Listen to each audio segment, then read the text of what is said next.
both of the correct procedures, but also of the needs of these islands, that the decisions they make will be for the good of all. And as we prayed for them, we pray for these islands, for every member of them, young and old, that they will be able to live in harmony, in peace, enjoying the environment and all it provides, but also being true community in caring for one another. I ask these prayers in Jesus' name. Amen. Thank you very much indeed. Thank you. You are welcome to stay. However, I would love to. If you don't wish to, you're more than welcome to depart as well. Thank you.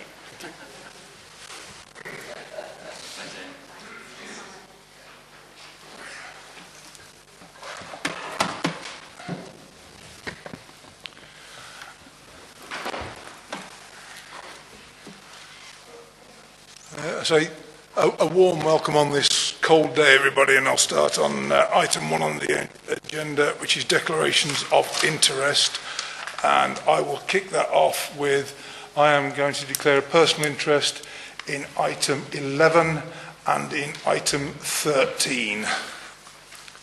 I shall be leaving the chamber for both.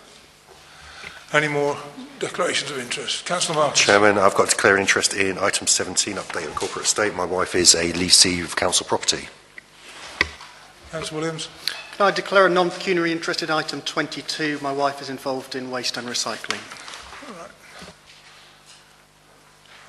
Are there any more? Thank you. Right, item 2, minutes of previous meetings.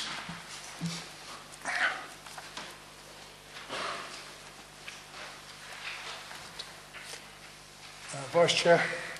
I'm assuming we're doing the full council from the 9th of November first. Yep. In which case, if we refer to page 7, we appear to have a small spelling error with anomaly, and we appear to have lost Councillor Rogers' comment. Sorry, about where are you? Whereabouts are we? Oh, right. Above the paragraph that says resolved. Yes. Can you say that again?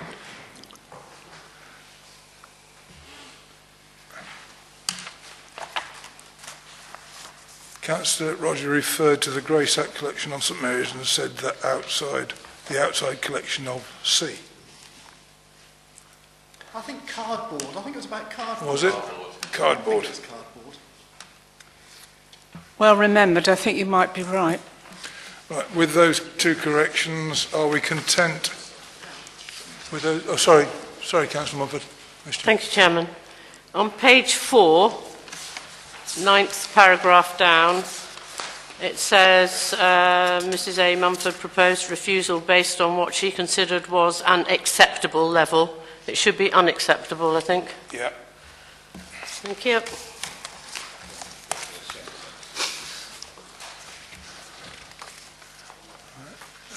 Are there any more? Right, on that one alone, are you all content that they are a true and accurate record? If so, can I have a proposal, please? I propose. Second it. Seconded by Councillor Guy. All those in favour? Right, that's carried. The next set, Children's Trust. Are there any points of accuracy on that?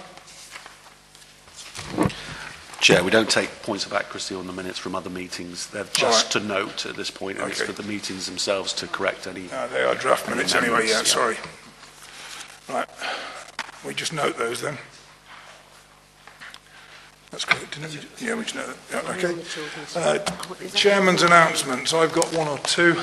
As you are all aware, by now I would expect Geraldine Daly and Andy Brown are unable to be at the meeting. Hopefully we've got Matt Stokes on the telephone. Are you there, Matt? No? Oh, Craig, he will be there any minute now. And because of that, we have items numbers 14, 15 and 16, which I am not going to take today from the chair. We are going to defer those until, is it January the 5th? Till January the 5th, when we will be calling a special council meeting. Right, if you hang on a second. Matt, are you there? Yeah, I can barely hear you though. We can hear you very well. I'm projecting well today, but I can barely make you out. Right, well, if we've got any problems, we'll have to speak clearer and slowly. Yeah. Please do. Okay, will do. Thanks for being there anyway. Welcome. Right, on item 26, which is the part 3 one, I intend deferring that also.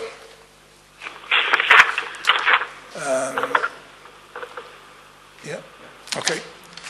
Right, I have one or two other comments to make. I spoke to Geraldine Daly on the phone this morning at Land's End Airport, and she is now in a position to be able to sign off the 15-16 accounts, which we're all there are a lot of problems with, but that will take place as soon as we're able to. And she sees a lot of progress on the 16-17 accounts, and after we have the special meeting to discuss the audit report and the finance papers that I'm deferring from this meeting, she hopes to be able to sign the 16-17 accounts off fairly soon afterwards. There's another comment I would like to make. We are all aware that we've had a lot of late papers for this council meeting. I have spoken to officers about this. We are all aware of some of the problems that we've had in getting papers to it, and efforts will be made in the future not to have those. There are sometimes then we're going to have to accept the odd late paper in there, but I have made it clear that members and myself would rather have the papers so that we've got plenty of time as opposed to a couple of days to dissect and disseminate the information. Right.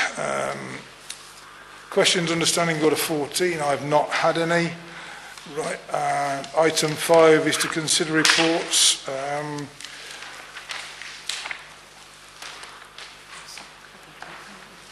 Yeah. We've already covered that. Item 6 is motions in accordance with Standing Order 12. I've not had any of those. Item 7, members' updates.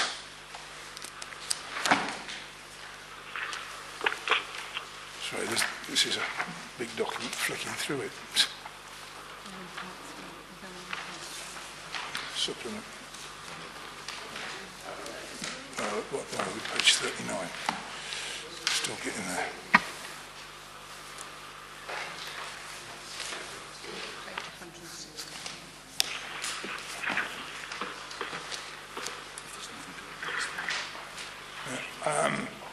Are there any comments on the members' updates? I've got one from Adrian, please. Well, thank you, Mr. Chairman. I wonder if I could possibly make a short comment. I'll try and keep it short because I've done quite a bit of reading about this, the social media, particularly on the radiotherapy report, which has received quite strong comments. Actually, I read the comments, filled in the tick box name in my own name, as all members of the public, as well as others, are invited to do. And then afterwards, I actually read the report. It's quite long. Well, what is it? More than 70 points anyway. But if you read it, the scaremongering is that radiotherapy will no longer be available in Cornwall, and that therefore you'd have to go to Derriford or Exeter or even further afield. Now, it's a bit strange because actually if you keep in touch with the media, you'll hear that every now and again people have to go, or people choose to go abroad. In fact, the National Health Service is sending people abroad at this moment, not only as far as Florida, but Switzerland as well, on the National Health Service, where the treatment is not available in this country. And that's because there's a new machine coming on stream called a proton beam, which makes a much safer beam, we think, or the medical profession thinks at the moment, because it explodes where it hits and it doesn't carry on through. That's why bunkers have to be built. The bunker at Trillis costs 3 million just to catch the beams the other side of where the patient lies. So they're all pretty powerful beams.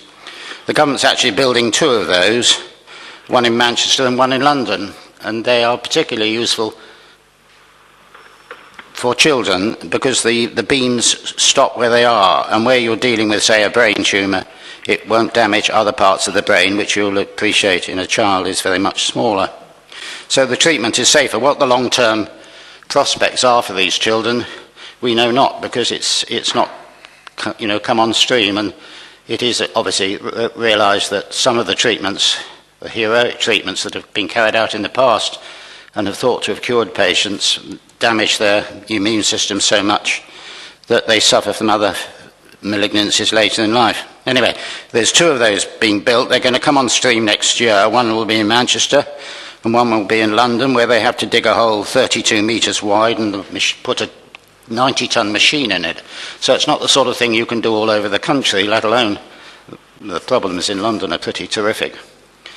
But I know we would all, well, when somebody goes abroad, you hear about it, a case gets publicity, everybody is extremely supportive financially as well, otherwise, people who do go abroad.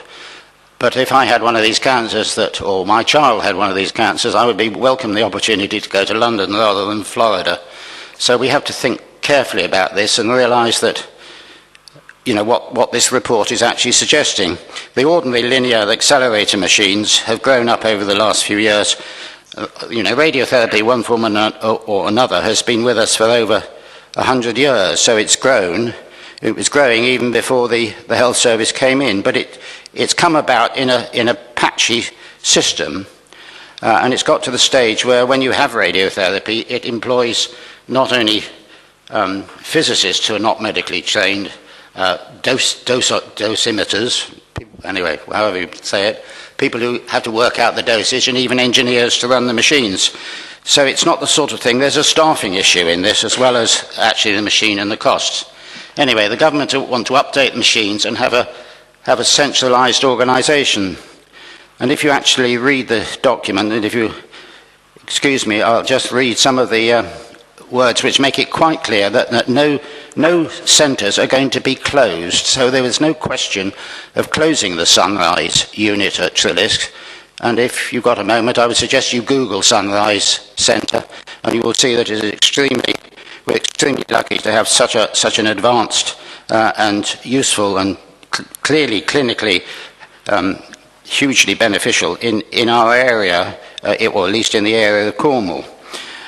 So if you do go there, you obviously get very good treatment. But the point is they're trying to coordinate, or the government is going to coordinate, spending 130 million, not only in updating the machines, but also coordinating the treatment. Bullet points 63 and 64, if you do go to the document, actually summarises that the idea is to try and concentrate in catchment areas of 500,000 or more. But it says which would exclude Truro, and I think that's where the on pure figures where the scaremongering comes from. It says a move to this arrangement for some existing services providing radiotherapy to populations below 500,000 should be considered in order to address the particular challenges that provide services in geographically remote areas, present when balancing patient access with resilience and sustainability of service provision and in accordance with the requirement described in the document. In other words, they have recognised that there will be a very few number that don't come under their umbrella figures, and arrangements will be made to coordinate the service giving to those patients. Bullet point 75 also goes on to talk about closures, or the lack of closures. What it says, at the time, we want to make sure that those with more complex and hang on, sorry, I got the wrong one. Sorry, I need bullet point 76, beg your pardon. This exercise is not about reducing the number of sites currently delivering radiotherapy. The number of radiotherapy delivery sites will be maintained. Instead, it is about ensuring that patients are able to access the right level of care and the most appropriate setting, concentrating on subspecial clinical expertise in a fewer centres supports clinicians and their teams in maintaining clinical competence, and in turn leads to better patient outcomes and improvement patient experience. So really it's a matter of coordinating the teams that work. And you have to remember that some cancers are so rare that the clinicians need to concentrate the centres to improve the response and the research and knowledge to give the best treatment to that patient at the time. So this report basically is a matter of coordinating the system, radiotherapy across the country. And as I read it, there is no question that the Sunrise Centre at Truro will be closed. It may mean, and has always meant, that some patients may need to go further afield. And as I've said, if it was my child, for example, I'm sure we would all, that we would all want that to happen. There is a comment on the end of the Health Watch report on the matter, which, as I say, I can't quite agree with in all that it says, because it starts off by saying if the plans goes ahead. No, hang on. Ours has said express concern that they may have to travel to Plymouth or Exeter. Well, I'd like to reassure you that that's not the case. But it does mention that people have found the cost of accommodation extremely high when travelling for repeated treatments. And I would ask you to support any efforts that are being made to improve the accommodation and a better joined-up service for those of us who are unfortunate, or those amongst our community who are unfortunate enough to need the services of radiotherapy, chemotherapy, or other treatments that are repeated. Thank you. Thank you, Councillor Davies. Sorry about that. I'll come to you in a moment, Councillor. But I know Councillor Davies has done a lot of work on this. I've read into it as well and gone through the report with a fine-tooth comb, and I absolutely endorse what Councillor Davies has just said. This is an improvement in the service, not a regressive step. Councillor Mumford. Thank you, Chairman.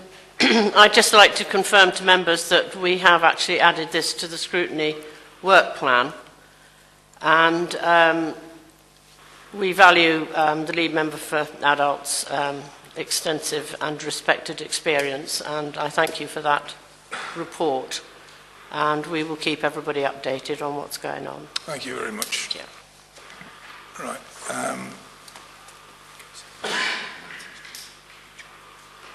Right, I've just been informed that the telephone link to Matt Stokes isn't working at the moment, but if we do need him, we will call him. Are you all content with that, yeah? Okay. Right, moving on just to the medical travel and transport update. Harry Legg has worked extremely hard on this, especially the areas non-emergency patient transport. I presume you've all read the report. It's on page 39 of the agenda. Are there any questions that we've got about that at the moment? I know Harry's not here, but I think Councillor Mumford's up to speed on that as well. Okay. Thank you. Any more questions about members' updates? No. Right. I have no urgent items. Oh, sorry. Councillor Williams. Chairman, can I just give three brief ones in addition to my report? One's related to children and young people. Sorry, what page are you on? My report is, I don't even know which pack it's in, to be honest. 171 on mine. Right, got it. Thank you. Since the report was drafted, the Ofsted report for the school has come out. A team of Ofsted inspectors spent 2 or 3 days at the school in November. And although the judgment stays the same, the direction of travel, I'm pleased to report, is very positive. They made comments about leadership and management, attainment and strategic planning. And the report is now in the public domain, so I'll make sure that goes to members in the next day or two. But again, it links into the Grant Thornton audit report as a risk, so it's along the right lines, I'm pleased to say. And there were just 2 others that related to health and well-being I just wanted to squeeze in. Park House and the Edward MacDonald Trust have been working closely to support people who might be having Christmas by themselves this year. So funding is available to offer them a free dinner, and I was just hoping members, officers, people in the public gallery may be able to use this as an opportunity to signpost people they know who might be facing a lonely Christmas to the Park House service to improve that outcome. And finally from me, Active Silly are hosting the Santa Fun Run next Friday, and again it might be a great opportunity for members to go down and show support for that service. 10 o'clock next Friday in a Santa costume, if you're available, Chairman. Thank you for that. Councillor Mumford? Yeah, could I just add something which people might not know? We had a meeting of the Richard Addison Trust, and we have agreed to help out with some new carpets. We haven't finalised everything yet, but we have agreed to help Park House out with some special carpeting. Thank you. Councillor Grotty? Yes, I'd just like to mention that the Chief Executive and myself attempted to go to a local enterprise partnership meeting, but sadly travel arrangements were not secure enough for us to go. And I'd just like to say, it just gives added impetus to the fact that we really, must do all we can to support extra transport resilience. And obviously the non-attendance today, not from choice, for our 151 officer, monitoring officer and external audit, just shows what kind of pressures we are currently under. Thank you. Thank you. Councillor Davis? Thank you, Mr. Chairman. Would it be appropriate for me to ask at this point if lead members' reports could be brought forward as members' updates so that we can discuss them? Last month I made a report which, by the time, as our friend Harold Wilson said, a week in politics is a long time, was really out of date, and I was politely corrected or brought up to date by my officer, quite rightly. And today, as you've heard, I had a lot to say, perhaps too much on one issue, and you've just shown that it's possible to speak on these reports. So I think it would be better if they were in part one and we could actually be up to date with what we say rather than being 10 days out of date, as you are inevitably going to be if you have to make a written report before the meeting. Can I then therefore suggest from the Chair that we discuss that before the next full Council meeting and, if necessary, bring a paper to Council? Thank you. Okay. Chairman, if I might suggest, you can actually discuss these reports in part two. So once we get the business of Council out of the way, we can go into part two, and if you want, we can discuss the part two report. But obviously there's no decisions there. That's the whole point in there being in part two. But we do have business to get We have the ability to discuss them anyway in part two. So we'll discuss what you've said anyway, but if necessary, I will, from the Chair, allow discussion in part two. Thank you, Chairman. Perhaps I'm a bit out of order then. Okay, not a problem. Right, are we finished with members' updates? Right. We now move on to item 9. Craig?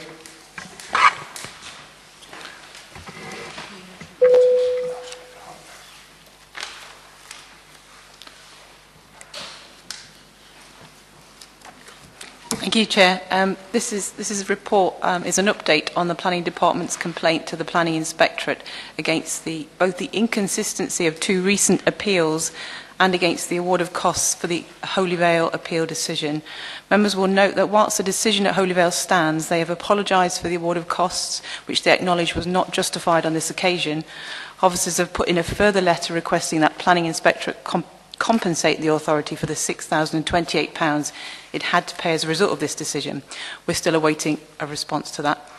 Officers are also recommending that the authority continues to make decisions in accordance with Policy 3 of the local plan and continue to resist residential development schemes that offer a 100% open market. Any discussions? Councillor Marcus? Chairman, I welcome this decision, this paper from the Planning and Development Officer. Hopefully the Planning Inspectorate won't take as long to pay up as they did to make the decision in the first place. So if the Senior Manager could keep us updated about any results from that, that'd be great. And also to update members that the local plan is proceeding As they know, we've got a meeting on Monday to discuss the sustainability and the environment chapters. At that meeting, you will get the papers for the housing chapter, which hopefully you can read over the holiday period.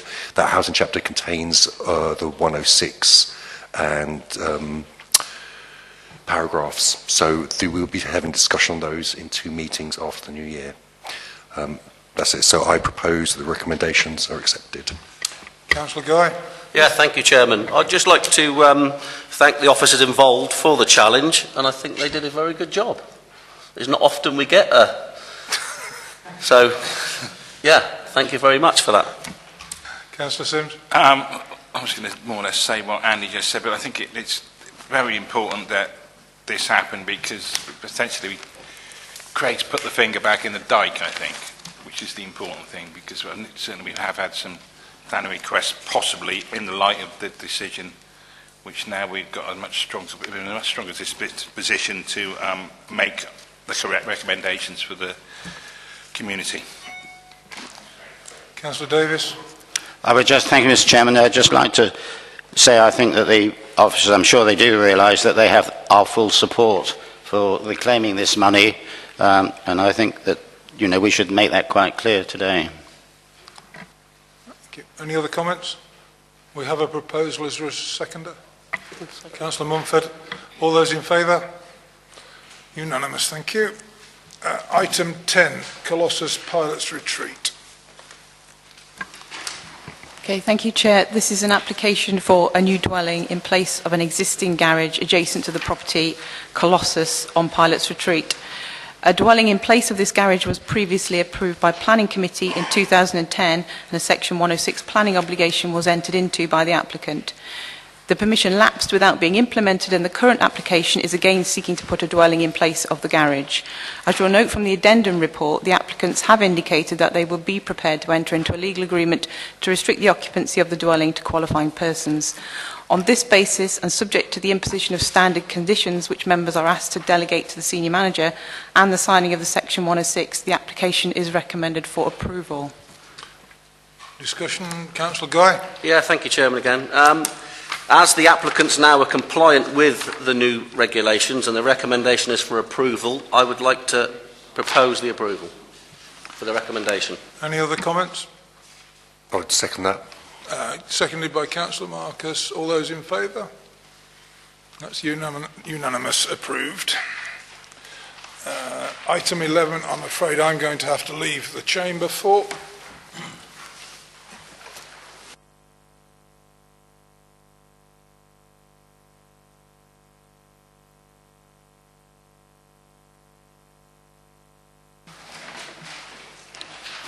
I'm just waiting for the Chairman to leave. Right, we're now going to consider Fieldhouse on page 79. Thank you, Vice Chair. This is an application, again, for a new dwelling adjacent to the existing house at Fieldhouse.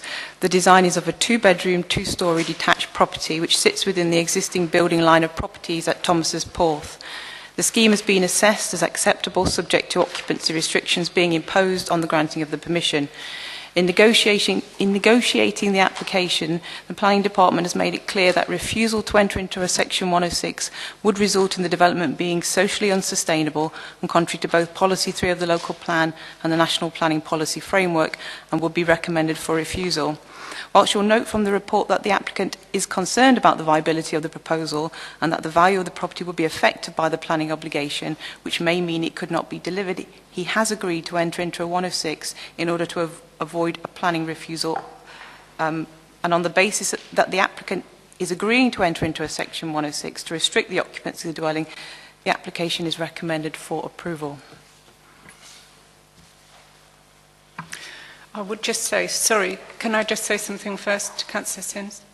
Well, of course, yeah. Just that I regret that we can't have the visual aid that will give us a better view of where this property is actually going to sit. I would have found it very useful, that was all. Well, I did do a sort of site visit on my own with the applicant ages ago now, and it strikes me as a pretty good plan in a pretty sensible place, and so I would like to propose the recommendation.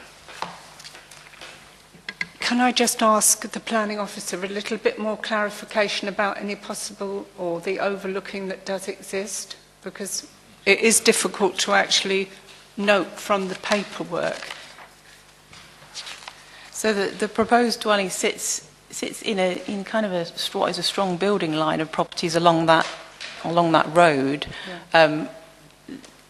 It's set back from the property to the south at Avalon. It's set sort of behind that slightly, and I think to push it further back or to bring it further forward would not be appropriate in this case. I think it's a good relationship has been assessed as being, an acceptable position. Thank you. I just thought that would be a useful clarification, as we haven't actually got the visual aid. So, Councillor Sims, you've proposed acceptance, approval. I've now got 2 lights on. Did anyone wish to contribute? Was it to second the proposal? I will second, but I want to say something as well. Yes, fine. Councillor Garrison. Thank you, Chair. In my opinion, it's a perfect infill site. It's not overbearing on any of the other properties. It will sit in there perfectly, and it's just a perfect infill site, and it will be for a local person. And I would like to second the recommendation. Fine. Councillor Williams, did you wish to say something before we put that to the vote? I just wanted to raise a query. It's a bit of a tangent, to be honest, but Lisa raised the question about the road, and I was just wondering who the road belongs to, because I'm certainly aware that it's not in the greatest condition. Is it a council road, or is it? It is a council road at that point, yeah. So that's a discussion for another day, but it's just something which I think probably needs some attention as well. In that event, can we put this proposal to the vote, the proposals for approval? Everyone in favour, please?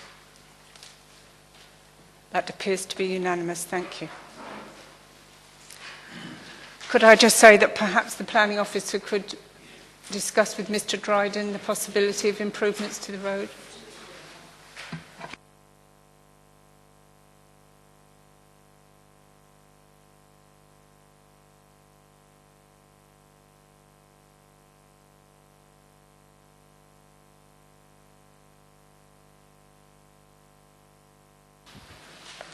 Thank you, Chair. This is an application for listed building consent to replace unauthorised UPVC windows with timber windows.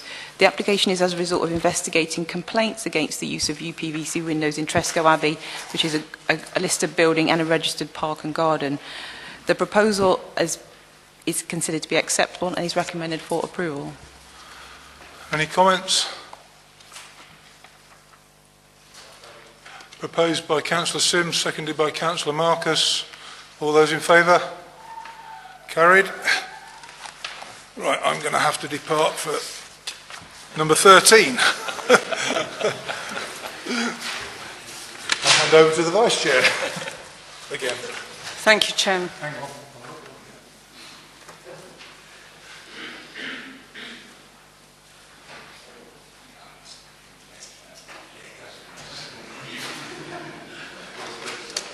Right, thank you. Thank you. This application is for the proposed replacement of the barn and workshop at the Garrison campsite. Thank you.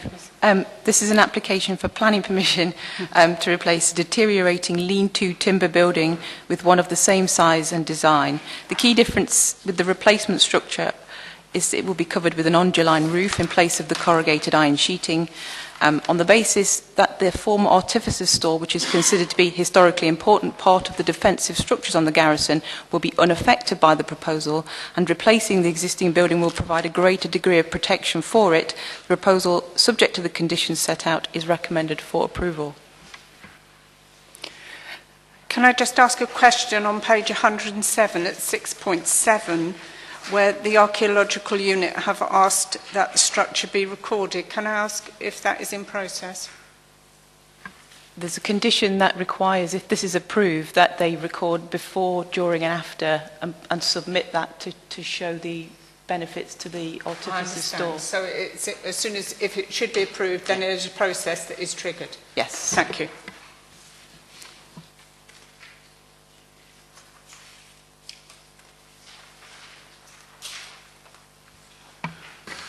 So I propose an approval for it. Councillor Second Marks. that. Seconded by Councillor Mumford. All those in favour of approval? That's unanimous. Thank you, Councillor Marks.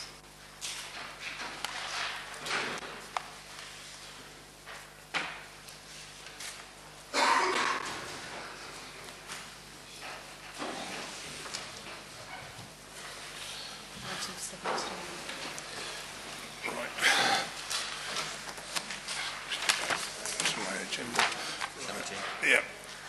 Right, we are now moving on to item 17, the update on the corporate estate. Yeah, we've got...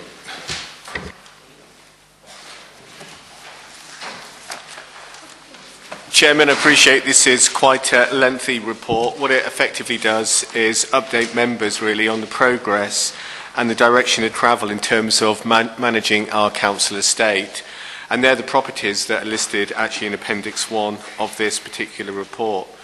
You'll see that there has been quite a bit of work undertaken. Sorry, Craig, can you just hang on 1 second? This is supplement pack 1 if you're still looking for it, members. Have we all got it? Right, sorry, Craig. No, that's fine. You'll note from the report that a lot of the kind of alterations, improvements, refurbishment has actually been due to the collaborative arrangements with Cornwall, and particularly the works required to actually ensure that the investments, such as the rollout of the new IT infrastructure, can actually take place. You'll see from the report that the main recommendation is the relinquishing of the lease of Con Thomas back to the Duchy of Cornwall so that we can vacate and consolidate some of our premises. But you'll also note as well now that obviously we are looking to retain the Wesleyan Chapel, certainly in terms of the short and medium term, and that's partly because of the issues around IT. The fibre optic cable that links with the town hall does actually give it some advantage over some of our other buildings, and as you'll appreciate, we do see this building is really important from a kind of multi-use aspect as well, both for the local authority as well as the community. So effectively, that's the report. So if members have got any questions, I'll gladly try and answer them. Right. Questions? Councillor Watt? Thank you, Chairman. Just for clarification, halfway through page 5, the relocation of the extra office, it says just for the, I do know the answer to this actually, but just for the benefit of the it says the relocation is currently subject to discussions. Can you inform members of where we are with those discussions? I have to say, Councillor Watts, that I've not been privy to those discussions or an update, so you probably know the answer better than I do. I'll just come in on that. I had a meeting with one of the senior officers, and I believe one of the top floors in the town hall has been allocated as a new IFCRA office, and I was showing that, so I can clarify that. While we're on this, Craig, there is one. It's on page 10, and I haven't got any understanding of where the wet storage container will be moved from Con Thomas. We can discuss this at a later date if you like, but... Yeah, Chairman, that actually is an ongoing issue, and we do need to actually find a suitable location for that. Obviously, still, there is, although we're vacating, the plan is to vacate Con Thomas by June. Obviously, there might be some wriggle room there as well, because obviously that's, the space will still be available until that site is redeveloped for residential purposes, and there will be a time lag. But clearly, we do need to find a location for that particular storage. Sorry, Councillor Williams. Thank you, Chairman. I welcome some of the comments around the town hall and would welcome the user group being set up. I think that's an area where St Mary's is certainly now lacking behind in terms of off-islands for some that sort of community space. I'd also like to recommend that we consider better use of impact assessments as well, where there's going to be a significant change to the corporate estate on users, including the general public. I picked up on page 7 about the one-stop shop closure at the town hall and relocation to the library.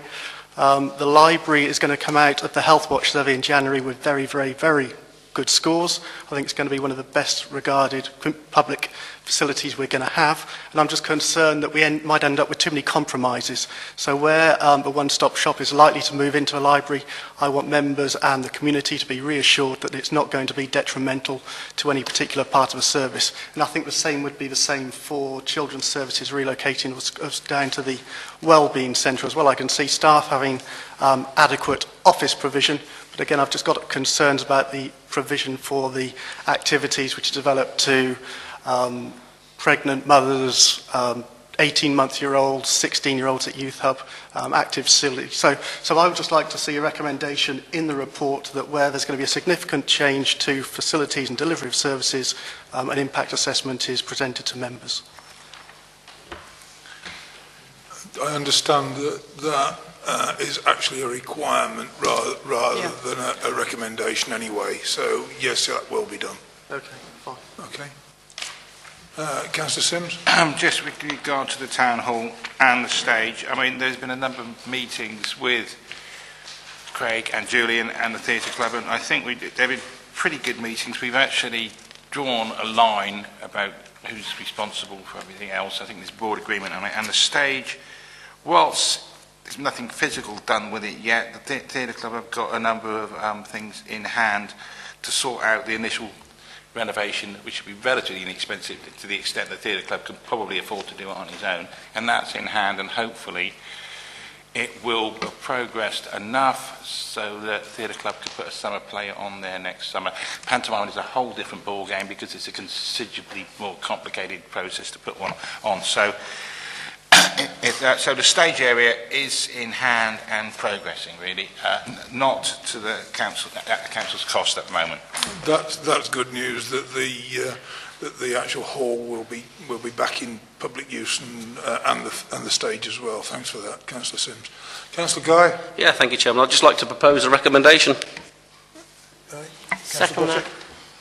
I'm happy to second the recommendation. I'd just like to ask a quick question on page 8 first, though, that we be updated when there is more information on the funding through the revised capital programme, because obviously the capital programme is of deep concern to us with the financial situation that we're currently in. Thank you. I'm happy to second the recommendation. Right, I would assume that we will get that update on capital programme as and when the information is available. Okay. We have a proposal and it's been seconded that the recommendation is accepted, that members endorse the proposals as set out in section 4. All those in favour? That's unanimous, thank you. Item 18.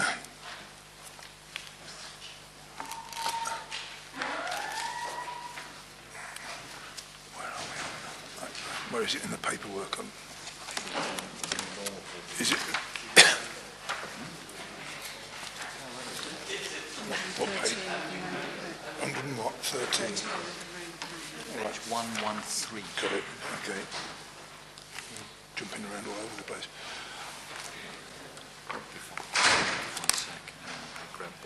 Yeah. Just pause for a moment while Bob collects his thoughts and his paperwork.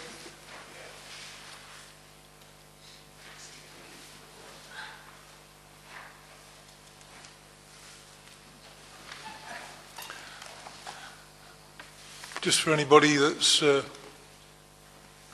not familiar, I'd just like to welcome Bob Dawson into the meeting now. And when you're ready, Bob, try again. Yeah. Thank you, Chair. Good morning, everybody. I'd like to introduce this paper. Hopefully it's taken as read, and I'm sure if there's any questions or clarifications that are required, then the Chairman or myself can provide some assistance. Thank you. Thank you. Questions? Councillor Grottick. Thank you. I think we just need to amend on page 117 the amendment that was made at the last scrutiny committee. Right down in the last paragraph, there is a mention of an assessment of the key areas of Cornwall County Council's Cornwall Council's governments. Andy Brown pointed out, of course, it should be the Council of the Isles of Scilly's governance. So that is just a correction for that. And I would just like to ask if at a future point we could have a little bit more detail, which I think probably the committee is working on at the moment, to monitor the recommendations from the July the 8th meeting of the internal audit, because there are several, as you probably know, as certainly the chairman and the members of the scrutiny committee know, there are quite a lot of key recommendations around the more regular reporting of the capital budget, and we have in the past agreed to review the capital budget, and we haven't actually done that. That was a recommendation from September the 16th, September 2016, which was fully endorsed by the 151 officer, and obviously it would be good when we can start that review. Thank you. Councillor Mumford. Yes, we have actually got internal audit coming to the next scrutiny meeting on February the 1st. Thank you. Thank you. Councillor Sims.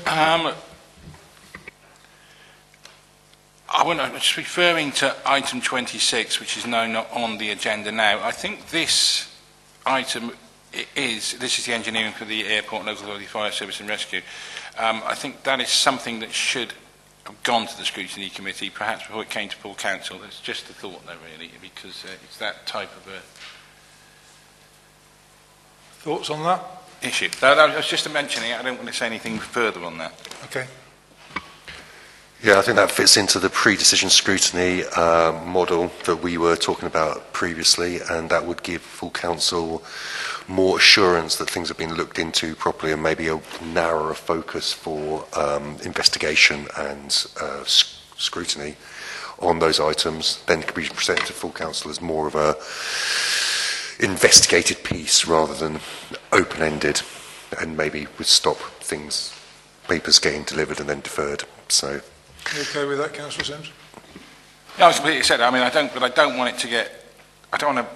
I was going to use an inappropriate word. I don't want to muck up the timeline on it, because obviously it should have come today, and now it's going to go to the 5th, and the scrutiny is not on the 1st. It's until the 1st or early February. So yeah, that's fine. I really wanted to note it as an example of something that should perhaps go to scrutiny before it gets to full council. Okay. So it's a general comment as opposed to a specific. Councillor Yes, Mumford. I think. Yes, I would agree with that.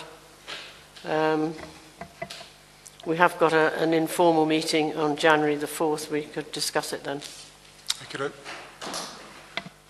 Any further questions or comments? I'd just like to I'd just like to appreciate the work that's gone in by the chairman, the vice chair and the officer involved, and I would like to propose all of the recommendations. Okay. We have a proposal, seconded by Councillor Guy. Are we taking all 4 recommendations in one? Yep, so all the 4 recommendations in the proposal were proposed by Councillor Marcus, seconded by Councillor Guy. All those in favour? That's unanimous, thank you. Agenda item 19, Community Fund applications. Yeah, Chief Exec, please. Thank you, Chairman. In front of you there are a number of applications to the Community Fund. Members will be aware that on an annual basis £3,500 is put in the budget for community applications. In front of you, you have 2 applications in the pack and a late application that came in only yesterday with regards to the Christmas lights. So I propose that we take them one by one for the determination by members. Right, thank you for that. In that case, we'll take the first one. We'll take the first one, but Councillor Grottick wants to say something anyway. But the Folk Club and Drama Express is the first one on the table. Councillor Grottick. Thank you, Chairman. If I could just make some comments with my lead member for finance hat on. If our 151 officer had been with us, I would have asked for clarification on the status of the monies that we have actually agreed might be used towards community fund applications. As the Chief Executive says, this is £3,500 that we have previously agreed could be available for any worthy or proper application.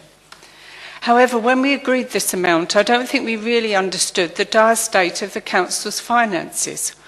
Quite frankly, we've now got to a point where we are actually looking at spending money that we actually do not have.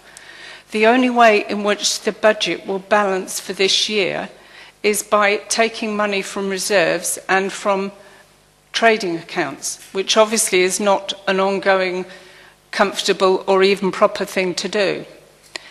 Therefore, I would like to propose that we actually defer these applications to the next full council meeting, which is now, as the Chief Executive and the Chairman have said, to be January the 5th, which is not very far away. I would like to make it clear that I'm not suggesting that we refuse any one of these applications. They all have merit. But I would like to feel that we had a little bit more financial information about the state of the applicants' finances at the moment, and whether or not we could assist and facilitate, rather than grant money, to a look at the other sources of community funding that are around. A quick thought over the last few days, I've come up with 6 sources of community funding. They're not all appropriate for every age range, and if we couldn't assist the applicants in getting funding from anywhere else, then I would fully agree that we should bring it back to the table. But I'm afraid this is the cold reality of where we are at the moment, and I feel as lead member for finance I have to lead. And so I would like to propose that we defer these applications until January the 5th. That is my proposal. Can I make one quick comment on this? Members agreed a balanced budget earlier this year. The £3,500 for the community fund is part of the balanced budget. So therefore, the resources are available for members to use however they wish to use the resources. Councillor Francis. I would still like to second Councillor Grottick's proposal. I think we've got a lot of work to do on the finances, as we all know. And regardless of the fact that might well be already allocated, I think we should defer this to the next meeting. Councillor Marcus. I would disagree with both Councillor Grottick and Councillor and the second there. It seems to me that £3,500 is under the materiality of the Audit Commission. It's not going to make any big difference into the state of our finances. The fact is that this fund is available for local opportunities to have an easy, accessible source of funding. If we defer, then that will materially affect the Christmas lights, which is all part of the rich social fabric that makes up the Isles of Scilly. For 700 quid, really? I mean, really, is that really something that you want to think about? I know the harsh reality is where we are, but we have to decide as members what kind of council we want to deliver to the public. I am not passing judgment either way on this. However, I'm going to make it a comment from the chair about the Christmas lights. I have spoken to Arena Davey, and she would be content if it was deferred. It would not make a material difference to this year's Christmas lights. The bills that they've got have been paid at the moment on a standing order, and their cash flow would not be compromised until later on in the new year. So if that adds into the argument, that's fine. Who was next? It was Councillor Sims. I agree regarding the council's financial position. However, this is council policy, and I don't think, and it's a relatively small sum, and I don't think it's appropriate to pull the rug on this. If you want to pull the rug on this, fine, but you do it the following year. You don't do it this year, because there are lots of people. The Folk Club have an expectation of this. It's been going on for a number of years, and I don't think it's right to do it at this stage. If it was a large sum, I think I would have a lot more issues with it, but I cannot support the recommendation at this stage. It's a little bit late in the day for it. Councillor Guy. Yeah, thank you, Chair. I mean, we have a duty of care to the public, as we know. That's why we're here. It is a community fund. It's in the balanced budget, and I'm not just saying we're going to chuck £3,500 away. I think if it's in the balanced budget, it's in there. We've approved it, and I'm going to go with it. Right, Councillor Grottick.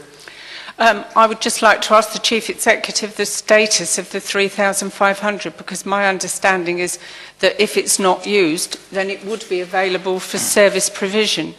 And I just feel at the moment the Council should move and send a marker down that it's moving from being a facilitator, then, if it's at all possible, than directly giving the money. I'm not suggesting that we shouldn't give the money if we have explored all the other options. I'm just suggesting that small things add up. And the only reason our budget is going to balance, quite frankly, is because with the help of the officers and the 151 officer, it's being made to balance. We are actually living beyond our means, and we have to send a marker down that we recognise this. Chief Exec. Well, as I previously said, the budget was balanced on the assumption that there would be a community fund. The value of the community fund is £3,500, so therefore that's available for members to do however they wish to do. The money is set on an annual basis, so every year in the budget setting process the amount is available. What is not spent or the underspent on the community fund will just stay within the reserves or within the overall accounts. So it doesn't roll over. Okay. Yeah, it's set on an annual basis. Councillor Guy. Yeah, thank you, Chairman. On my calculations of these people that are applying for the funds, it's 2,200 is the total amount if we approve all of them, which leaves another 1,000 or 1,300 in reserves. So I'll just make that point. Okay, Councillor Sims. I do think this is rather adjusting the debt shares on the Titanic as well. It's a very small sum of money in the scheme of things, and I think it's, as I said before, if we want to pull it, well, we need to pull it next year. We shouldn't be pulling it this year. Councillor Francis. Thank you, Chairman. I understand that the proposal put forward is that we defer to the next meeting. That does not mean, in my book, that we are not going to agree to do this.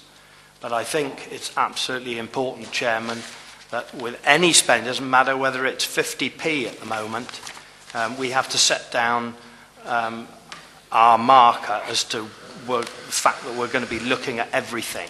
And it doesn't mean we're not going ahead with this. It was just for deferral. Okay, Councillor Marcus. I hope we're going to have as much discussion about the next item when we talk about a capital spend of £123,000 rather than just the £2,500 we're talking about now. Okay, Councillor Davis. Thank you, Mr. Chairman. I would support this suggestion. I think surely the time has come for us to put down a marker. We're dealing with public money. We're only asking for deferment so we can think again on this issue, and I would therefore support it. As I say, I think every journey starts with one step and every penny counts. We've got to show the community that we're really thinking seriously about finance. Councillor Grotty. I'd just like to say my plan was that we deferred so that we could give every help and assistance to the applicants to see if there was an alternative source of funding. And if there wasn't, then we can discuss it again at the next full council. Councillor Williams. Thank you, Chairman. I think a weakness in the form is we don't really know what the financial situation of some of these organisations is. I think when we move on to the looking at the process, but I don't know if the Folk Club have got £5,000 in their bank account already or £50 in their bank account already. I don't think we're making an informed decision necessarily on their financial situation, let alone our financial situation. So I would like to see potentially a deferral to the next meeting, but also perhaps inviting these applicants to reapply with a more robust grant form from us, so we're more aware of whether they are able to survive or whether it's just a bit of icing on the cake for them. I'd like to draw Councillor Williams' attention to page 153 and 2.9 of the updated community policy, where it says that applicants will be required to provide receipts or such other proof the council may reasonably require as evidence of how the grant was spent. If that sounds to me like it does answer your questions, and yes, I think there should be more financial information there, which is going to happen if we approve the policy in the next step. I think, yes, that's mine. Councillor Guy. Yeah, just a question to you, Chair. Is there a cost to the authority for deferring this? No. No cost. Thank you. Just for the record. Okay. Right, we have a proposal on the table that we defer items, agenda item 19, that's both applications. It has been seconded by Councillor Francis, proposed by Councillor Hoddick. All those in favour of deferral, please. Show clearly. We have 1, 2, 3, 4, 5. Against? That's 4 against. So we're going to defer to the next council meeting. Okay. Chairman, can I have my name recorded on that, please? We can. Yeah, and me, please. And Councillor Marcus. Anybody else want their votes recorded? Councillor Mumford. And that's purely for the public record. That's fine. Okay. Item 20. History on it as well. Maybe in 2.9 we can add something about proof of showing the last year's accounts, just last year's accounts of the organisation, just so that we know that the organisation is a fluid, solvent organisation. Councillor Williams. Yeah, I totally echo that. I think as the accounts and bank statements would sort of address the concerns I raised previously. I'd also like to see some reference to safeguarding as well, so that we are ensuring groups have fit-for-purpose safeguarding policies, DBS checks and that sort of arrangement in place as well before handing over money to potentially a group that isn't fit for purpose. Would you like to comment on that? No, that's fine. That's fine. That's fine. And, with those amendments, I'm happy to propose the recommendation. Right. Is there a second? Councillor Guy? Seconded. All those in favour? That's unanimous. Thank you. Item 21, fees and charges. Yes, thank you, Chairman. You'll see that the proposal is to increase fees and charges for the Porth Cressa advertisement boards at 2.8%. That obviously reflects the rate of inflation, and that was on the basis of the recommendation of the Section 151 officer, and as endorsed by full council at the last meeting of full council. But note that this is for the calendar year as opposed to the financial year, and that's because historically that's how we've changed fees and charges for the Porth Cressa boards.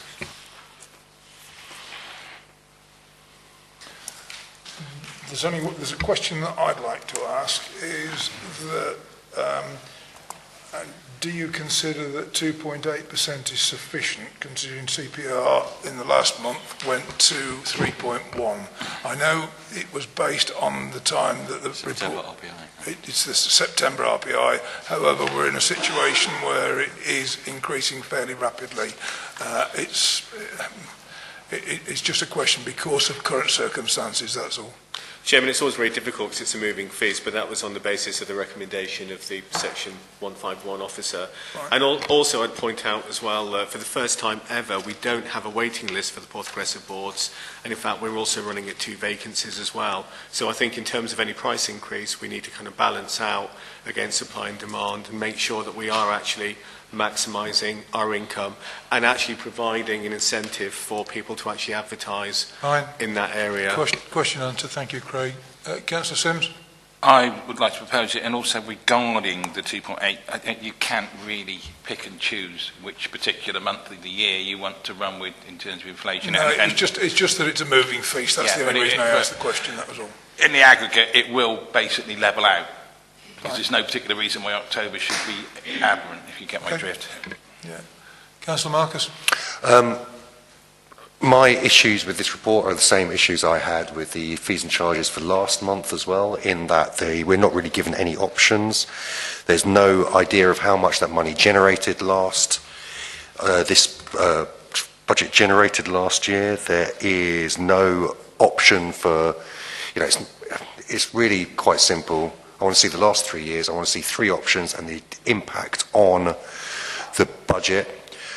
I would say, to be honest, that we could raise the prices more than 2.8%. I think the businesses that advertise there would pay 150 quid to put a board up there, the money they generate themselves, if you look at those businesses. Considering that the discussion we had about the community fund and about generating money, I think we should be having a discussion here about generating money, and it's pretty, officers should be trying to generate as much as possible, really. So I don't know where I stand with this one, really. I'm minded to vote against the recommendation to raise it more. So, Councillor Guy? I am intending to agree with Councillor Marcus. I mean, I know that there are some advertising boards somewhere else on the island that pay £500 to £1,000 for a year, and I think that should be noted. Councillor Sims? Well, actually, I'm inclined to agree with Councillor Marcus. 150 quid, i.e. going up from 130, it's £15 increase is not disproportionate, and 138.78 is rather, okay, I can see where it comes from, but it's about a silly figure. yeah, I mean, there's options there for multi-year deals as well. I mean, we need to be thinking a bit more creatively about this stuff, then we'd have more money coming in. So it's just a bit, again, repeating myself from last month, it's poor. Councillor Davies? Thank you, Mr. Chairman. I would agree with the Chairman, and I really do question whether a rise of £3.78 is going to have any material effect on the demand. If somebody wants something, they'll pay for it, and I think £3.78 will not make a lot of difference. This percentage rise doesn't always work when you're dealing with small numbers. Councillor Watt? Can I just clarify, maybe get a bit of information? These spaces are, when it was first put up, that advertising board, it was only available for businesses outside the perimeter of the town. I wonder if that is still valid. Yeah, generally speaking, it is actually for more peripheral-based businesses. In that case, if we don't want to accept 2.8, is there an alternative recommendation? Councillor Marcus?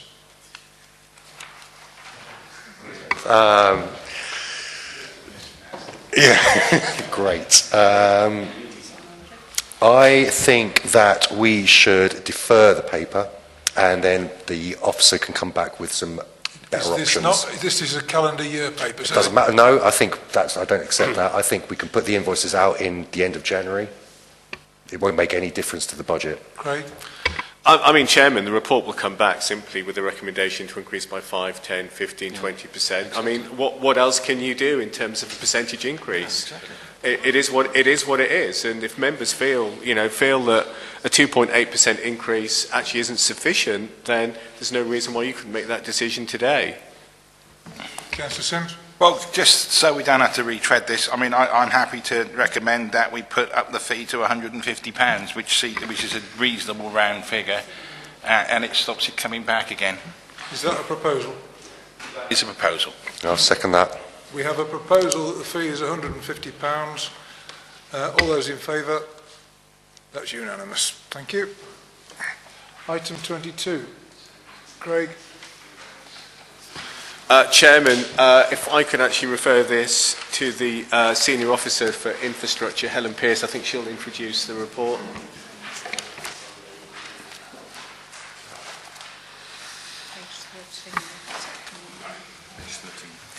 Page 13, Supplement 1. This report seeks to outline to members the options for a recycling collection scheme. We've presented 3 different options and some of the costs, the operational costings and impacts that will, each of those options are anticipated to produce. It hasn't included the impact on revenue for those because we're not able at this time to accurately estimate those. However, we have referred to the revenue income that we have received in the last financial year and then to date this year, so that members have an idea of what the impact would be for the commercial round. If I assume that members have read this, and if you have any questions, please feel free to ask. Councillor Guy. Yeah, thank you, Chairman. Firstly, I'd like to commend the officer for the report. I think it's a great report. Secondly, we're moving towards recycling, and obviously the big expenditure of the new dust cart is an issue. I think we possibly have to go forward with this for the reasons set out in the report. However, I have one question that isn't in the report, and it is the old dust cart that we have at the moment is obviously worth a value. Will it be resold, and will we retain the money? The intention that we had was to continue to have that as a backup. collection vehicle so that we have more resilience in the system. One of the issues that we do have with the current vehicle is that when it's offline, when we have a problem with it, which is just to be expected, there may be some downtime, as with all vehicles. We don't have a backup, and we have had to revert to using a small caged vehicle, which adds a huge amount of extra time. So the idea was to retain that vehicle so that we have some more resilience in the system. If it proves that we don't need it, then we would be able to sell that on. It wasn't a particularly expensive vehicle when we purchased it. It's had quite a lot of wear and tear since we've had it, and obviously that will impact on the value of that vehicle. I think one of the issues we have is if we can't dispose of an asset on island, you've got the cost of exporting as well, which is several £1,000s, so that in itself may mitigate any whether or not it's worthwhile reselling that, but it's certainly something we could look at to offset some of the costs, although I don't think that that would be a significant amount of money. Councillor Francis. Thank you, Chairman. I would like to propose directly that we accept recommendation 1. However, I have to say that I've had a number of comments from members who haven't been able to get here today, expressing their concern, and I have to say I have serious concerns myself about agreeing to the current proposal for option 2. It looks like the best option, but as I mentioned earlier when we were talking about another item, Chairman, we're talking about a lot of money here again. We're talking about borrowing. We're talking about the interest on that borrowing. And I'm not happy. This is a late report, not the fault of the officer concerned, I understand, but it's a late report all the same. Members have only had a couple of days to consider this. And I think until we get a little bit further down the line with our budget situation, I think we should defer this item, because I would also like to look at other options that we can explore. So my proposal, Mr. Chairman, would be to accept item 1 and defer 2 and 3 to the next council in January. Councillor Williams. Sorry, I echo some of Robert's, Councillor Francis's comments. I've only been a councillor for, 6 months, and I feel a bit like an 18-year-old with a new credit card. We seem to be borrowing for fire service appliances, for early years capital. At this report, there was one coming up, and I just wonder, are we going to max out that credit card before we get to the stuff we really, really need? So I think if there are any options which Councillor Francis feels need to be explored, then it would be foolhardy to rush in. Having said that, if a decision is taken, I would like the pilot, which is spoken about, to really go to the most challenging areas on the route. I want us to test and trial some of those issues and areas which will be addressed. I was broadly in favour of supporting option 2, but lead member for place seems to have some uncertainty, so I'll be guided by that to a certain extent. Councillor Marcus. So firstly, what would be the impact of deferral, if you could explain that? Sorry, I missed that. I was asking, what is the impact of deferring this decision? It depends. So what we are looking at continuously is the second-hand market, because ideally we wouldn't want to purchase brand new because it is a high investment, high cost of investment. So we are continually monitoring the second-hand market. So it could be, and obviously that would be a vehicle that would be available immediately. So deferring and us being able to find, and that option being accepted by members, it could be that it wouldn't have a delay on the service at all when it is when we wanted to implement it, which could be April, with the second-hand vehicle. However, if the market for such vehicles, which is very small, they don't come up very often. We certainly haven't found one in the last 6 months. If we are forced to buy that vehicle new, then that is going to, the lead time on the build of that vehicle is 22 weeks. the procurement of such a vehicle is going to take, I would have thought, at least 4 weeks, if not a little bit longer. So it's delaying the potential start of that service.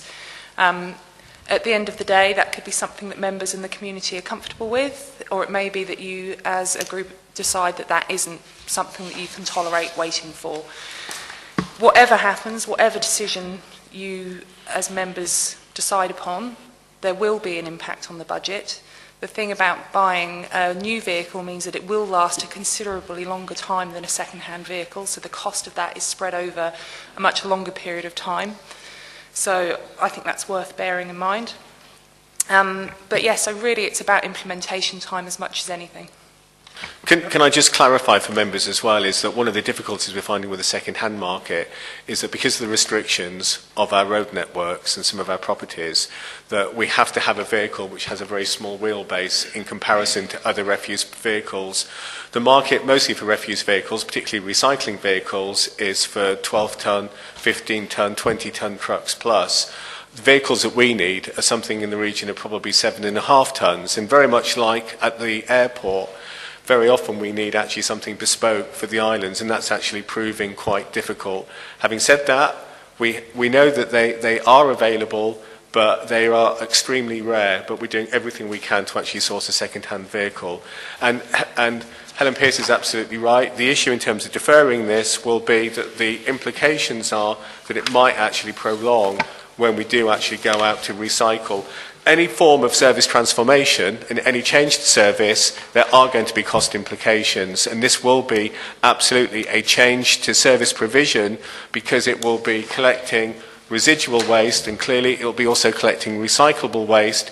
And the complication that we also have as a local authority is that we also at the moment collect commercial waste, and that of course brings an income in as well. And that is actually one of the issues, logistical challenges that we face, because as long as we're collecting commercial waste, particularly in the summer months, it means that the way we actually route our collections gives us some logistical challenges as well.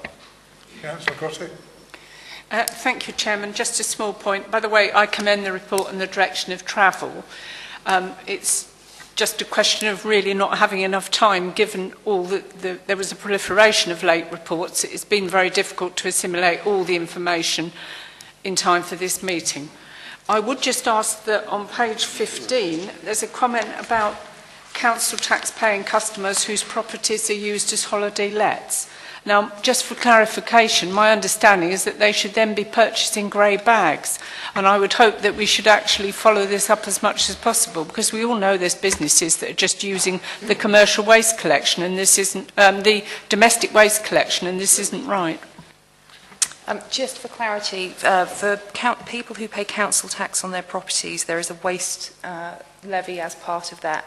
However, non-domestic rate properties aren't, so that's how the grey sack system works. If you pay council tax, you're not required to purchase grey sacks because that's included in your council tax. And if you are a non-domestic rate payer, then you're on the list and you're required to pay for the grey sacks. Well, thank you for that. Certainly in the past we did charge commercially for those kind of properties. Perhaps we can continue the discussion at another time, but thank you.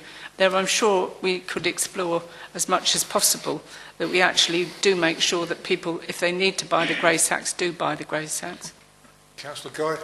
Yeah, thank you, Chair. I'm happy for deferral if that's what members wish, but I'd just like to make a point here. We've got a £2 million recycling centre that has just come into action, and surely the boys on the ground are going to need the equipment to make this work. Now, that's how I'm looking at it.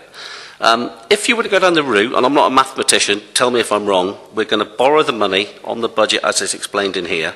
It will work out over a 10-year period of 10 grand a year, which is £200 a week for a brand new machine to pick up our waste. I personally don't think that is wrong, but that's my opinion. Councillor Francis. I'd just like to reiterate, Chairman, I probably didn't make it clear earlier. It would not be my intention for us to delay recycling. As the officers know, I've been fighting hard for that ever since I've been in this position. And it's not going to slow us down as far as I'm concerned. We're able to recycle now. We are, making arrangements now for the community to be able to bring to the site, and we're starting this pilot. I just feel that overall, at this present time, we've got more work to do. We've got to look, we've got ideas from Eddie Williams on the site about a different type of vehicle that we could use, and we're not ready yet, in my view, to decide on the actual machine. So all I'm suggesting is that we wait until we find the machine, and we try and do that very quickly within the next few weeks, so that we can put something forward to members to decide very early in the new year, Chairman. I'm struggling to see the light, so if I don't call it, I'm not ignoring it. Councillor Sims. I don't think we're specifying the type of machine in this, really. I mean, we do need a machine to do this, and I appreciate Craig's comments regarding the second-hand market. There's not an awful lot of them out there. I don't actually see the utility of deferring this at all, because the machine, particularly on the basis of the machine, because it's not in here. And if Eddie has some good ideas, and I'm sure he has, that will be fed back into the procurement process for the machine. I mean, I don't think, obviously that's not the reason you're deferring it, but I don't think that's actually a material reason towards a deferral. So I would recommend the option 2 as it stands. Councillor Watts. Thank you, Chairman. Could I just endorse the comment made earlier by Helen Pierce about retaining the current vehicle?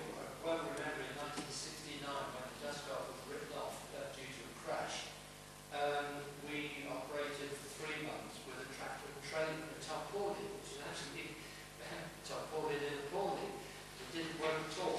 And the question I've got though is on 2.1, just to clarify, from January, the small area on St Mary, which area is that? At the moment, we're considering using Telegraph and McFarland's Downs. It's a quite self-contained area. We can do the collection in one go and test out with the community up there. That's the proposal at the moment.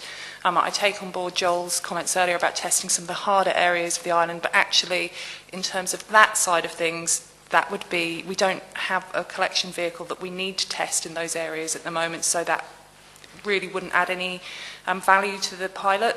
It's much more about engaging with the community, having a small group of people that we can get feedback from in terms of the quality of the materials that are being put in, if they're being prepared well, what sort of percentage of things are we having to reject, whether or not the communications that we're putting forward are effective, and whether they understand them, so that we can really hone that before it goes out to the broader community. Councillor Mumford. Yes, I'd like to commend this report, and I think the team have done I really do think they've done their homework on this. And I believe the new vehicle is so you can collect the recyclable and the other waste all in one go. Otherwise, you'd have to be making 2 trips, which would be very costly. I think I would go with option 2. I would go to the recommendation of all 3. Second. Sorry, was that a proposal and seconded? I believe, I mean, I didn't make it very clear. I'm happy to propose all 3, and I believe Councillor Mumford has now seconded it. We've got Robert's proposal Was on the table first. Was yours a proposal first? Yeah, Roberts was first. Roberts was definitely, and was that seconded? Yes, By Councillor Davis. Okay, I have to take them in order, obviously, but we've still got bits of discussion going on. Councillor Williams? Could I just confuse the issue further? Can I ask the officers whether it's possible to approve 1 and 2 of the recommendations, which allows the dry recycling collection to start in January, which is regardless of whether we get a new vehicle or not, whether it's second-hand or brand new, and whether recommendation 3 is deferred pending further information, as Councillor Francis has picked up on. Alan or Craig, you want to comment on that? Chairman, the difficulty is actually 2 and 3 are integral, because clearly, in order to actually do the combined residual and dry recycling collections, we actually need to purchase a vehicle, and that's predicated, of course, on that funding being made available. Because otherwise, and the issue in terms of actually switching it on potentially as late as July, is all because of the procurement issues, because the difficulties we have is we need to actually provide something which is actually a little bit bespoke to the Isles of Scilly, unless we can, and this will have to be something that we'd have to consider with a timeline, we can find a second-hand vehicle. And I have to say, we've done everything we possibly can to look for alternative vehicles. The one thing I would say is that this report hasn't been written in isolation from the Senior Officer for Infrastructure. It's actually through a lot of hard work with the rest of the operational services team, including the likes of Eddie Williams and Julian Wright and everyone else involved in refuse collection. And we've looked at mapping of collection routes, everything else. So although the report, I would say, is succinct, there's been a lot of background work that's also underpinned actually the recommendations of this report. Ideally, if we can find a second-hand vehicle, we'll move to that really quickly, because it means that actually we could actually start recycling much, much earlier. But yeah, absolutely, recommendations 2 and 3 are linked. Councillor Marcus. So can I confirm, Helen, that what you've got in option 2 on page 18, £110,000, that's the maximum amount you want to borrow. If you find a second-hand vehicle for cheaper, you will go with that option? Absolutely. It's not our intention to max out the credit card. We would much rather spend a lot less. I think what I've presented is the worst case scenario of that option, which would be the start time and the maximum cost that we would expect to pay should there be no other alternative options available. The vehicle, as we've said, hasn't been specified in here. It may be that a second-hand vehicle or an alternative vehicle which can do a dual collection becomes available. It might not be 110,000, it might be 50,000, we might find one for 20,000. I don't know what I don't know at the moment. But that is the worst case scenario. It's been presented as what the impact on the budget would be across the period of time at that worst case scenario, which I don't consider to be something that we can't contain within the budget. It's not a huge addition, and it also minimises the impact on revenue, which is an integral part of offsetting some of the costs, our own operations costs as well. Councillor Mumford. Could I just ask, if you've got a second-hand one, I imagine there would be some sort of guarantee with it? Maybe not. Tends to be quite short, the guarantees for second-hand And vehicles. how much, what a guarantee on a brand new one? I wish I had the answer. I can get back to you on that, I'm afraid. Chairman, it will depend on the warranty and the guarantee and the company and all those sorts of things, but I imagine anywhere between a 3-5 year period. Having said that, we do obviously have engineers in-house, and we have actually successfully purchased second-hand vehicles in the past. And I think the issue, in obtaining a second-hand vehicle, if one's actually available, it does actually mean that we can actually switch on the recycling a little bit earlier, and at least it does give us actually more time to actually plan forward as well as we move forward.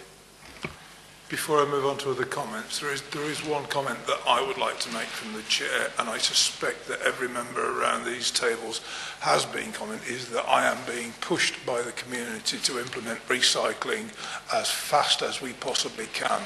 There is little understanding why we've got a recycling, I'll echo Councillor Guy's, recycling depot at Morwell, and it's not in use yet. All right, we know the reasons why at the moment. However, I am being pushed almost on a daily basis to say when recycling is going to start on the islands as a whole. Councillor Sims. I personally think if we do defer this, at the next council meeting we're going to come back with option 2, and we can keep on deferring it, but I don't think there is another option. So, I mean, maybe we could indulge in a few semantics about it, but I just don't absolutely see no point in deferring it. And referring to your comment, the community are very, very keen to recycle, and if we knock it back by 3 weeks, I think that's pointless. We seem to be going round in circles at the moment. I absolutely think we should be thinking of getting this through as quickly as possible, and as Helen said, we are aiming to get the best value vehicle we can, which is fit for purpose, and I don't know what option 2A, B or C would look like. Okay, Councillor Francis. Mr. Chairman, if we look at other vehicles to do this, we're going to get them an awful lot quicker than if we go for this expensive vehicle. Furthermore, Mr. Chairman, there are various things which I've already alluded to earlier. We've had 2 days to consider this report, and I've been in the thick of this, and I haven't even seen it. And there's members who can't get here today, not members who, there's several members who can't physically get here today who are chomping at the bit about this. And nobody wants to recycle here quicker than I do, I can assure you. The public can recycle today. They can go there to the site today. They will be received, and their recycling will be received. And they can go tomorrow. They can go every day. And deferring this until we get the right plan is not going to stop recycling. Councillor Marcus? I think there's some slight misunderstanding there. I think what the officer has just said is that they will borrow up to a maximum of 110,000. What you're asking for, Councillor Francis, if I'm right, is that other vehicles are considered, which is exactly what Helen has just said. Other vehicles will be considered. So I don't see what the issue is. I totally agree with you, the paper was late. It hasn't been on my priority list of examination because I was looking at the finance stuff. So, but also this will build into, I think, the scrutiny panel's scrutiny of capital projects as well. So we can maybe ensure that this is one of the items that is taken to scrutiny in terms of the actual choice of vehicle that's taken later on, in order to give members that assurance that the right decision was made in a correct process. Councillor Sims, have you got anything new? Well, just wanted to say, I think there must be a broad agreement around the table that we need a vehicle. And I don't know what deferring would make a difference. We still need a vehicle. Have we got some more discussion? Councillor Williams? It's just a question to Councillor Francis. In your discussions with members who can't be here today because of weather, are they objecting to the concept, or are they discussing the actual mechanics with you? Mechanics of the vehicle? Well, the two conversations I've had have actually been based around the cost, the main cost of buying this new machine. And they want to look at other options. They don't want to stop recycling. They want to look at other options. Yeah, but I realise what you're trying to say, Councillor Marcus, but at the end of the day, if we agree to these options, we are agreeing to go for the new vehicle. No, we're not.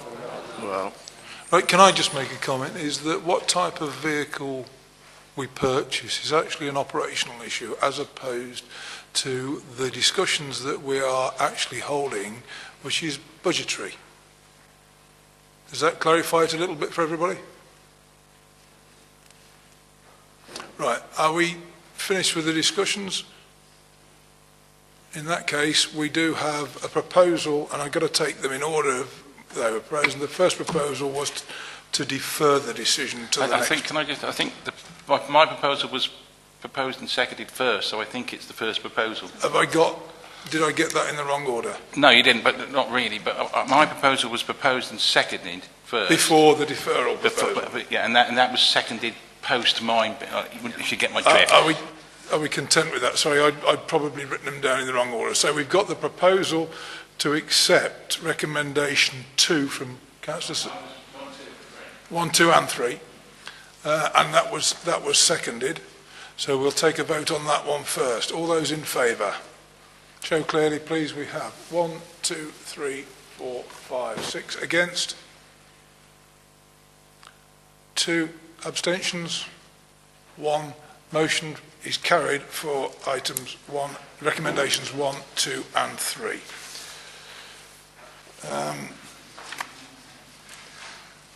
Right, we have Part 2 reports, and the Part 3 report is no longer being taken. That is the conclusion of the business. Thank you very much. Yeah, and just to remind you that Councillor Grottick and myself will be available immediately after this meeting, should members want to hold a discussion with us. Okay? Savings options. Sorry? Around savings options, yeah.